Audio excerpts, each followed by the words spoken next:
Daniel Padilla, nasuklam nga ba sa mga bashers dahil hindi nila tinitigilan ang pretty girl na si Catherine Bernardo? Oo, at syempre, patuloy na ipaglalaban ni Daniel Padilla kahit anuman ang mga dagok sa kanilang pagmamahalan. Alam naman natin na sadyang perfect ang love ni Daniel para kay Catherine at never na mabibigo ang taong bayan. Mayroon silang assurance kay Daniel na talaga nga namang darating ang tamang pagkakataon na magtagumpay rin si Daniel sa kanyang pag-ibig para kay Catherine Bernardo. Sa puntong ito ay hindi na kailangan pa na i-deny ang katotohanan na sadyang tunay at wagas ang kanilang pagmamahalan ni Catherine. Of course, hindi makakapaniwala ang mga bashers ngayon. Tulala ito at hindi nila matatanggap na sadyang habang buhay na magiging maligaya sa piling ni Catherine Bernardo ang gwapong aktor na si Daniel Padilla.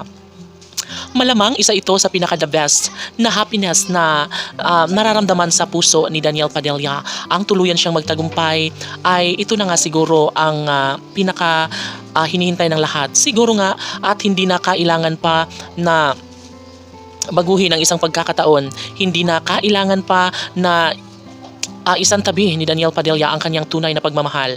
Of course, makikita sa mga mata ni Daniel Padilla na talagang one and only love lamang niya itong si Catherine Bernardo at nagiging masaya naman ang puso ni Catherine at Daniel sa isa't isa.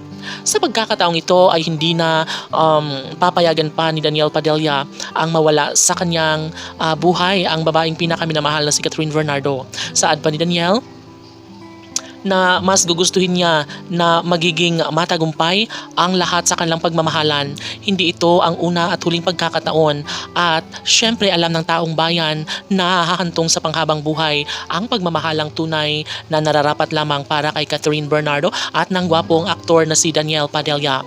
Siguro nga naman ay posible na mangyayari ang lahat. Siguro nga naman na kayang maisakatuparan ni Daniel at Catherine ang tunay nilang pagmamahalan sa isa't isa. Never na mawawala ang isang pagmamahal lalo na ngayon na handang-handa si Daniel na pananagutan kung anuman ang magiging ending sa kanilang pagmamahalan.